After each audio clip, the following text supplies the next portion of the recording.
Oi, a gente é do segundo F, esse é o trabalho de filosofia do Thiago Lacerda e eu vou falar um pouco sobre o fortalecimento do proletariado. O que era isso? O proletariado era uma classe de trabalhadores e operários que eles eram muito explorados, assim como as crianças também, que tinham trabalho infantil, e as mulheres.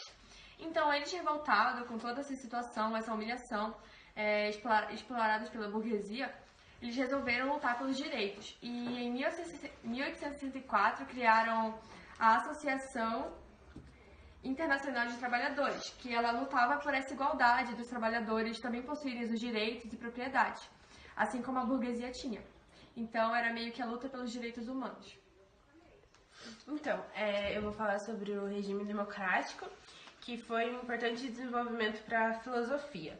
Naquela época, quando foi criado o regime democrático, os sofistas tinham uma grande preocupação em explicar a racionalidade das origens do mundo, dizendo a personalidade do homem e a ordem da natureza.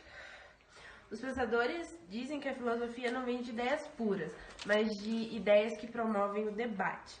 Tipo, naquela época eles criaram um regime democrático porque, assim, o povo queria poder decidir o que ia acontecer. Eles não queriam que tivesse um rei que mandasse, tipo, uma monarquia, que tivesse uma pessoa lá que falasse o que eles queriam fazer. Eles chegaram numa fase que eles queriam, tipo... Eles queriam decidir o que ia acontecer, sabe? O que ia acontecer, se eles queriam fazer alguma coisa diferente na cidade, se eles queriam montar alguma coisa. Por exemplo, hoje em dia, na modernidade, se tem a necessidade de relações livres, promovendo um governo sem reis e sem arbítrios, com a liberdade e igualdade.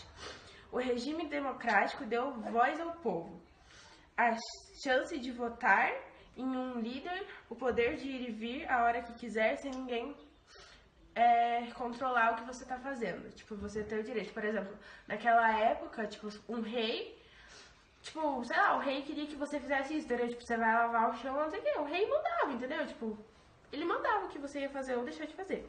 E a democracia, no grego, quer dizer o governo do povo. E eu vou falar sobre o justnaturalismo, que o justnaturalismo já é basicamente a mesma coisa, porém aqui ele já luta, tipo, dizendo que a vontade humana não faz nada de interessante, ou seja, o justnaturalismo ele briga pela...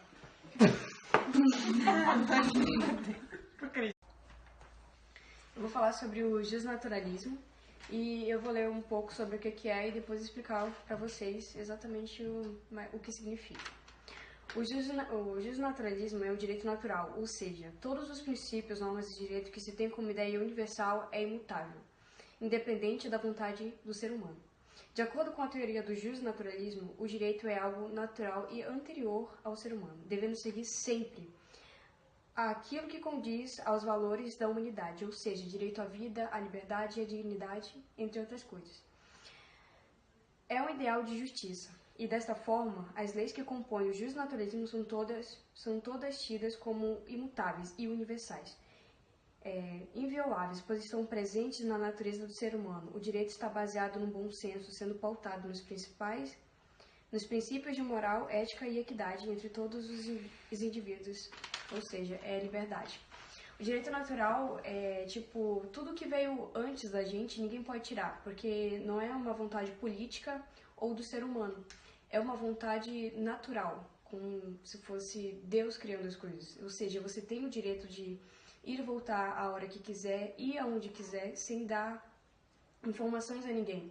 Ou seja, é um direito natural você ter a sua dignidade, alguma liberdade e de liberdade de fazer tudo que você quiser. Ou seja, trabalhar em tal lugar, sair em tal lugar. Isso é um direito natural. Você ter liberdade de fazer uma coisa. São coisas que ninguém pode tirar de você. Isso é o direito natural. Eu vou falar sobre o positivismo jurídico. Ele foi instalado a partir do século XVIII para o século XIX, que foi uma nova fase política e jurídica, quando vários países, sob a influência do pensamento iluminista, promulgou sua Constituição. Foi nesse período em que os poderes executivos, legislativos e judiciários conquistaram autonomia que substituiu a ordem.